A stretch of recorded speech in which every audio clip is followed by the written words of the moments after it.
Hello everyone, I'm going to show you how to set up your Tenda router. And before I start, I would like to remind you that if my video helps you, please support my work. I send half of all donations to animal shelters. All the details are in the description below. So the first thing that you will need to do is to turn on your router. Take the power adapter. Plug one end of the power adapter into an outlet and the other into the router.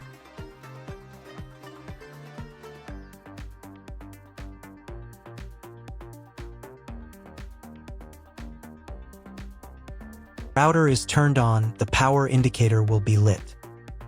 It may take a few minutes for it to completely turn on. Next, plug the cable from your internet service provider or from your modem into a special internet port. This port is usually labeled as internet and usually it has a different color. Each cable should be inserted until it snaps into place. Now you need to restore the router to its factory settings. Hold down the reset button on the router for 10 seconds.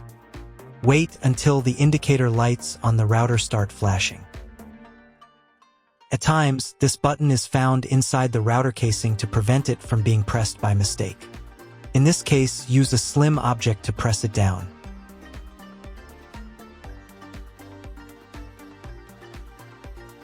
The router will restart, and the settings will go back to their original factory defaults.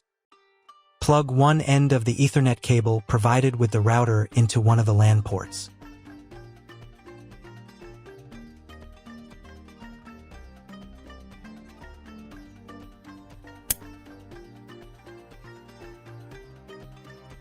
And plug the other end of the cable into your computer's Ethernet port. Wait a few minutes for connection. Great, we've connected the router to your computer. Now you will need to set it up. But first, let me show you another way to connect the router if you do not have an Ethernet cable or your computer does not have an Ethernet port. Connect the router to the power adapter and cable from your internet provider. This will enable Wi-Fi. If your router is new and hasn't been set up, your Wi-Fi network will be named after the router. Your router has a unique Wi-Fi network name and password printed on a sticker. Connect to it. Awesome, you've connected to the router. Now let's get it set up.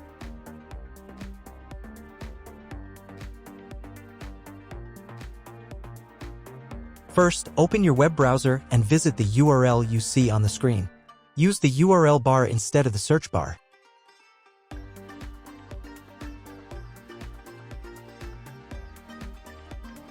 At the beginning, you will see a form with a password. Usually it is admin or password. If these credentials are wrong, then find label on your router. The credentials are often printed on the bottom of the device.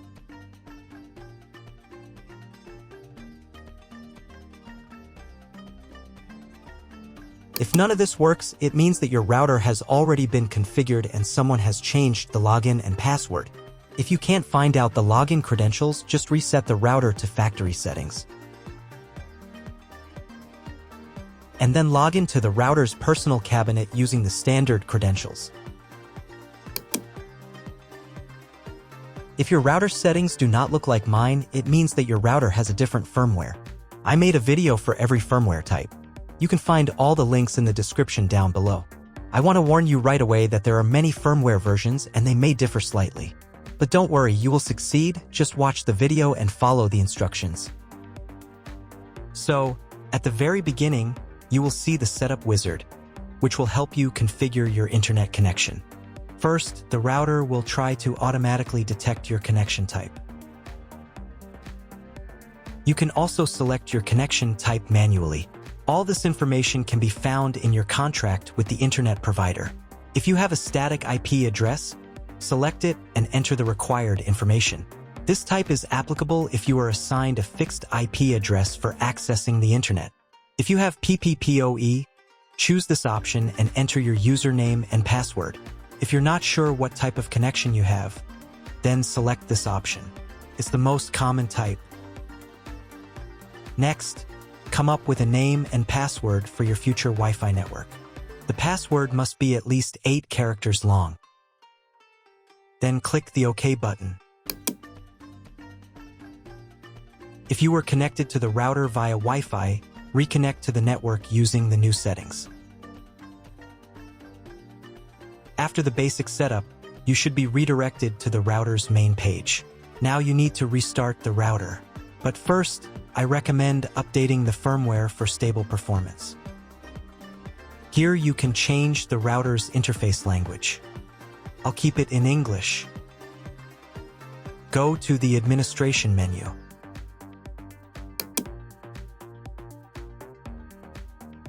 Here, click the online upgrade button. If a new firmware version is available, update it. After updating, reboot the router. To do this while still in the administration menu, click the reboot button. Wait a couple of minutes until the router fully restarts.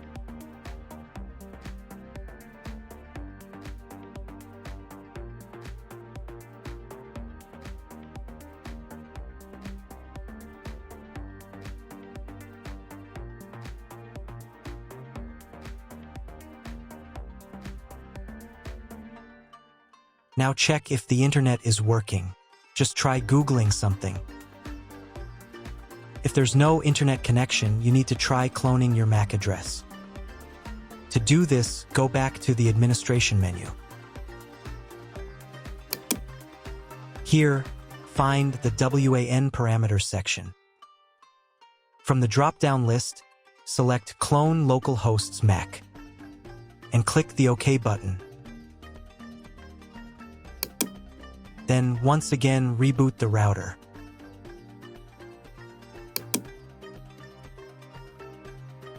Wait a few minutes for the router to fully power on.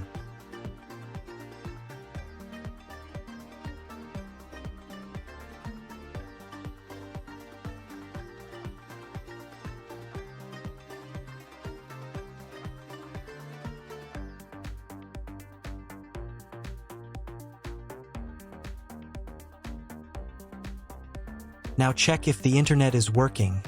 Just try Googling something. If the internet still doesn't work, at this point you need to call your internet provider. They will tell you exactly what type of connection you need and what additional parameters to set. That's all. If my video was useful, please support my work. I donate half of all donations to shelters. You can find more details in the description below.